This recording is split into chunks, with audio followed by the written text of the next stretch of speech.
আমাদের দেশের মোল্লা সমাজ সালাতুল উস্তা বলতে আসরের ওয়াক্তের নামাজকেই বুঝিয়ে থাকে, কিন্তু মহাগ্রন্থ কোরআনের দর্শন অনুসারে মধ্যবর্তী সালাত তথা সালাতুল উস্তা বলতে আসরের ওয়াক্তকে বোঝায় না।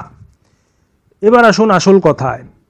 সালাতুল উস্তা শব্দটির শাব্দিক অর্থই হচ্ছে মধ্যবর্তী সালাত। কোরআনের পরিভাষাগত অর্থে সালাতের গভীর অবস্থাটাই হচ্ছে সালাতুল উস্তা।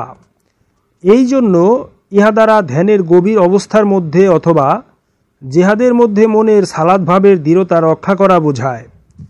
যেহেতু বিপদে সালাতের ভাব ক্ষুণ্ণ হওয়ার আশঙ্কাই বেশি থাকে, তাই তো কোরআনে বলা হচ্ছে, হেফাজত করো সালাতসমূহের উপর এবং মধ্যবর্তী সালাতটির উপর। জেহাদকালে সালাতের নীতি রক্ষার অভাব ঘটিয়া থাকলে জেহাদ ধৈর্যের অভাবে যুদ্ধে পরিণত হইয়া যাইতে পারে, অথচ ইসলামের যুদ্ধ হারাম। সর্বোপরি 5 ওয়াক্ত সালাতের উল্লেখ কোরআনে নাই।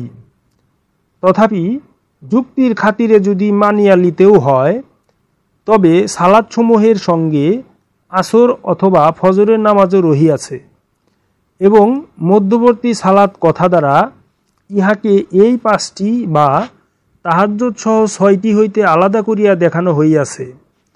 তাহা ছাড়া এই দেশের হিসাব মতে দিন আরম্ভ হয় ফজর হইতে। সেই জন্য আসরের ওয়াক্তিয়া নামাজকে 5 ওয়াক্তের মধ্যবর্তী নামাজ বলা হইয়া থাকে, কিন্তু আরব দেশে মাগরেব হইতে দিন আরম্ভ হয় বলিয়া ধরা হয়।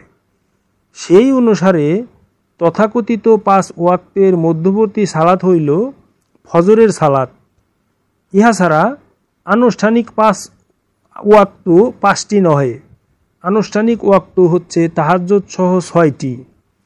তাহা ছাড়া কোরআনের সালাত হচ্ছে দায়েমি তথা সর্বক্ষণ অবিরাম।